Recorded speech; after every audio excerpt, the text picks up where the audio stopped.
شروع کرتا ہوں اللہ تعالیٰ کے نام سے جو بڑا مہربان نہایت رحم والا ہے۔ عبداللہ کے والد معاذ بن معاذ عنبری نے کہا، ہمیں شعبہ نے ولید بن عیزار سے حدیث بیان کی۔ انہوں نے ابو عمر شیبانی کو کہتے ہوئے سنا کہ مجھے اس گھر کے مالک نے حدیث سنائی، اور عبداللہ بن مسعود رضی اللہ تعالیٰ عنہ کے گھر کی طرف اشارہ کیا۔ انہوں نے کہا، میں نے رسول اللہ صلی اللہ علیہ وآلہ وسلم سے پوچھا، اللہ کو کون سا عمل زیادہ پسند ہے؟ آپ نے فرمایا، نماز کو اس کے وقت پر پڑھنا۔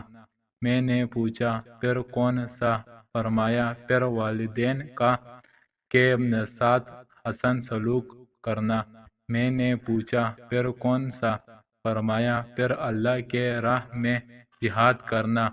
ابن مسعود رضی اللہ تعالیٰ عنہ نے کہا، آپ نے مجھے یہ باتیں بتائی، اور اگر میں مزید سوال کرتا تو آپ مجھے مزید بتاتے۔